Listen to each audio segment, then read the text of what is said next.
பிரதீப் ரங்கநாதன் அவரோட டியூட் படத்தோட ட்ரெய்லர் வந்து ரிலீஸ் ஆச்சு. அந்த ட்ரெய்லருக்கு பார்த்தீங்கன்னா, நெறைய மிக்ஸ்டான ரெஸ்பான்ஸ் வந்து வந்துட்டுருக்கு சோஷியல் மீடியால. முக்கியமா வந்து நெறைய பேர் வந்து இது ஆவரேஜா இருக்கு, போரிங்கா இருக்கு. பிரதீப் ரங்கநாதன் வந்து பண்ணதையே திரும்ப திரும்ப பண்றாரு. அவரோட ரியாக்ஷன்ஸ்லாம் வந்து லவ் டுடே மாதிரியே இருக்கு. ட்ரெய்லர் பார்க்க டிராகன் மாதிரியே இருக்கு. இந்த மாரியான நெறைய வந்து மிக்ஸ்டான ரிவ்யூஸ் வந்து சொல்றாங்க. இன்னும் நெறைய பேர் பார்த்தீங்கன்னா, புடிச்சிருக்கு, சூப்பரா இருக்கு அப்படின்ற மாரி வந்து சொல்றாங்க. ட்ரெய்லர் பார்த்தீங்கன்னா, உண்மையிலேயே வந்து ஒரு புதுசான ட்ரெய்லரா அப்டின்னா கிடையாது. ஆல்ரெடி இந்த மாரி கதைகள்லாம் நெறைய தமிழ் சினிமால வந்திருக்கு. ஆனா, இப்ப இருக்கிற காலகட்டத்தில இது புதுசா வந்து இருக்கும்னு நான் சொல்லுவேன். எப்டின்னா, இப்ப இருக்கிற காலகட்டத்தில பார்த்தீங்கன்னா, எல்லாருமே வந்து நாங்க கருத்து சொல்றோம். ரத்தம் தெறிக்கிற ஒரு ஆக்ஷன் படம் பண்றோம். இப்டி தான் வந்து எல்லாருமே பண்றாங்க. ஆனா, இந்த காலகட்டத்தில பார்த்தீங்கன்னா, ஒரு நல்ல என்டர்டெயின்மெண்ட்டான ஒரு படம் அப்டின்னாலே வந்து ரொம்ப ரேர் தான்.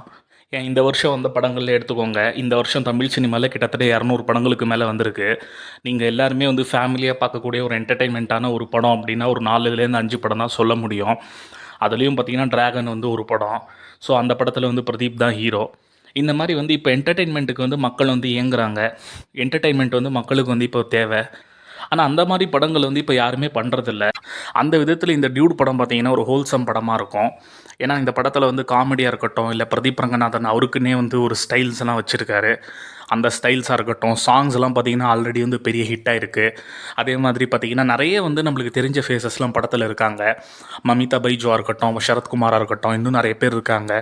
இந்த படம் பார்த்தீங்கன்னா, ஆக்ஷனு, காமெடி எல்லாமே வந்து சூப்பரா இருக்கும்னு நெனைக்கிறேன். ரொம்ப நாளைக்கு அப்புறம் தியேட்டர்ல வந்து ஒரு நல்ல காமெடி, ஆக்ஷனு, வைபா ஒரு படம் பார்க்கலான்னு நெனைக்கிறேன். அதே மாதிரி இந்த படத்தோட கதை வந்து ஒன்றும் புதுசான கதைலாம் ஒன்றும் கிடையாது. ஆக்சுவலா இப்போ எடுக்கிற எந்த படத்தோட கதையுமே புதுசான கதைலாம் கிடையாது. அந்த படத்தோட மேக்கிங்கும், அந்த படத்தோட ஸ்க்ரீன் ப்ளேயும் தான் வந்து மத்த படங்கள விட அந்த படத்த வந்து தனியா காட்டுது. அப்படி பார்க்கும்போது டியூட் படத்தோட ஸ்க்ரீன் ப்ளேயும், அந்த படத்தோட வைபும் வந்து சூப்பரா இருந்து செட் ஆயிடுச்சு அப்படின்னா, இந்த படம் கண்டிப்பா பிளாக் பஸ்டர் ஆயிடும். பிரதீப் ரங்கநாதனுக்கு கடைசியா ரிலீஸ் ஆன டிராகன் படம் பார்த்தீங்கன்னா, வேர்ல்டு வைடா 150 கோடி வந்து கலெக்ஷன் பண்ணுச்சு.